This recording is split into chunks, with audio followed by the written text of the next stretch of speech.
What's up, doll collectors, hobbyists, fabs, and besties? I'm Toya, an adult doll collector. Welcome to my miniverse. Let's work on our new dollhouse. You know, the one we cut up from Five Below and covered the walls with contact paper to give it a new look. We also added crown molding from Michael's, but in this room, I didn't glue it in because I had plans to turn it into something that looks kinda like a kitchen. The back wall is 13 inches tall, so if our cabinets are around 6 inches, 5 inches, we can probably do a 3-inch upper cabinet or just do open shelves. And I'm hoping we can use our mini brand's fridge. Since the original dollhouse was $25, I would like to keep the cost of this kitchen pocket friendly as well. So maybe we can use a few things from the dollar store. I paid $1.25 for this wood crate. We used dollar store boxes to make this kitchen a while back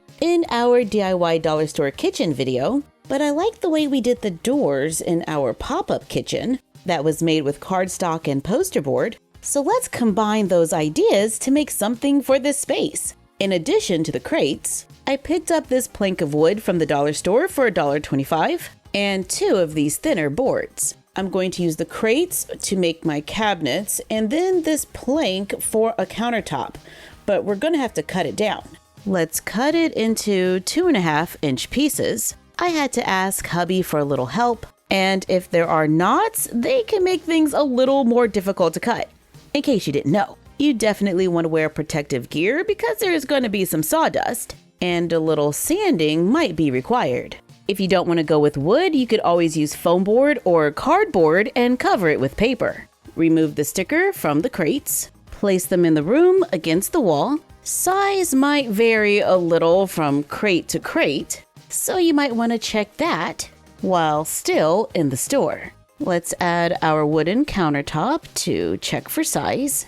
It looks like a L shape might work, but I'll need to trim the board. Let's get the boards that we're going to use for our shelves and measure and cut them as well. Once everything has been cut, I brush them with a little watered down acrylic paint just to warm them up a little and allow them to dry. Now let's take the crates and skinny sticks or coffee stirrers.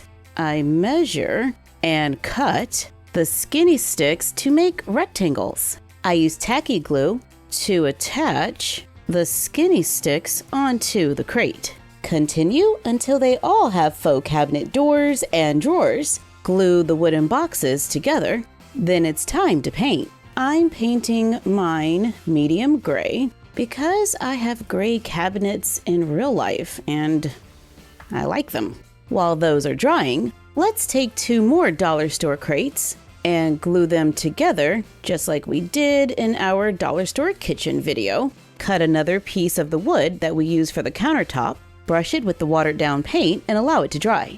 Paint the wooden boxes gray.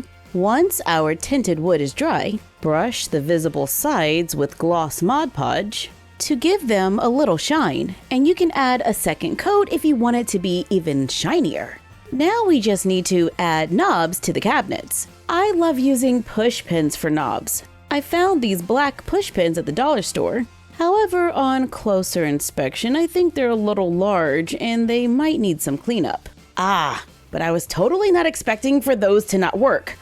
So I'm going to take some brad fasteners I had lying around, trim down the prongs, and glue them on to the faux drawers and cabinets. Then glue on the wooden countertops and place the cabinets into the room. With the cabinets in, I have a little under 7 inches of wall space left. So there might be only enough space for one shelf that I can glue 3 inches or so above the counter. I ended up gluing it right under 3 inches, so I think there's enough space to add 1 more shelf. Then we can place our very colorful refrigerator on the side, bring over the other 2 boxes, and glue on the counter to complete the island for this space. I still have some empty space on this side of the room. I'm going to keep that open so we can add on later. And we can store the island over there if we just need to open up this space. When I was covering the walls on this side of the room, the contact paper got a little wrinkled.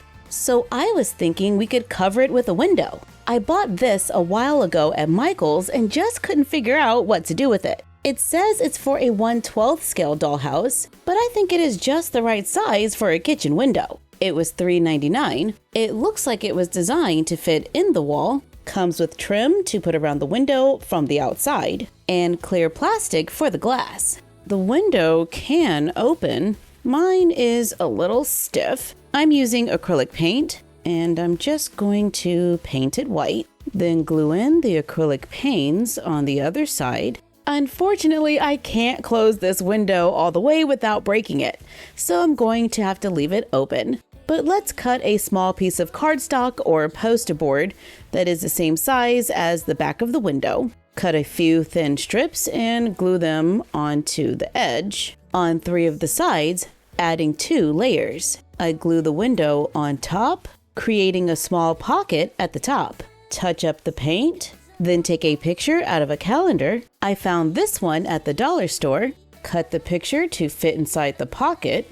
Glue it onto cardstock if needed, so we can get a view that we can change. And I can just attach it to the wall over my mistake. This room is pretty heavy with all the wood, so it's going to have to be the bottom of my stackable dollhouse. So let's glue some of that leftover molding around the top to help make a wider ledge for the next floor. But the basic construction for our kitchen is done. We used 8 crates from the dollar store. Those were $1.25 each. I bought 2 thin planks of wood and then 2 larger ones also at $1.25. The window and trim I already had, but they did cost $3.99 each. So that's a total of $23. $15 if you leave off the window and trim. But I'm pretty happy with how this little kitchen turned out. But we can still see a wrinkle. So let's bring in a few accessories to add some color and distract the eye. A while ago, I found vintage Barbie cookware at an antique mall.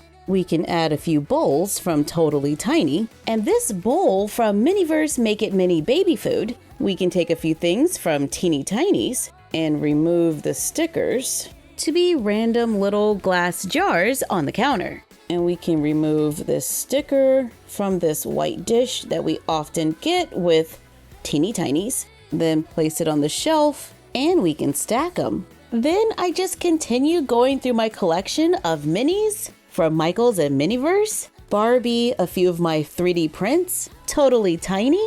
I love this kettle from Make It Mini Baby Food, and we can take these baskets from Mini Brands Home and add a plant for a little touch of greenery. So no, this is not a complete kitchen, but I think it gives the feel of a kitchen. And for right now, let's add the desk from Summer and Callie's dorm room with the chair for a small eating area, or just a desk, while we figure out what we want to do with that space. But oh my goodness, look at the time. I spent all day remodeling the kitchen and I didn't make anything for dinner. But that's okay, because we can just look through our collection and see what we already have. Like these biscuits from Buttercream Dolls Cafe on Etsy. And a few years ago, I bought a ton of stuff from One Curious Box on Etsy. Now, Etsy shops do come and go, but if you get a chance to pick up a piece from one of your favorite artists, then you get to have it forever. This little turkey is made out of polymer clay, and I think it looks super realistic. And it looks great next to the biscuits or rolls. I also have some green beans from One Curious Box. Let's put some tea in the back from Buttercream Dolls Cafe for some refreshments. And let's add one of their cakes for dessert. And if you're feeling crafty, we have a tutorial for a bundt cake, a sweet potato pie or pumpkin pie made out of hot glue, and some hot glue mac and cheese. Looks like the dolls will be eating good tonight. And there's always takeout. Thank you for joining us while we made our dolls a kitchen using a few things from the dollar store, then decorated it with some of our favorite minis. Like, comment, share, and subscribe. Don't forget to ring the bell and follow us on Instagram and YouTube at MyFroggyStuff and Bella of MyFroggyStuff on Instagram. And we will see you next time. Bye!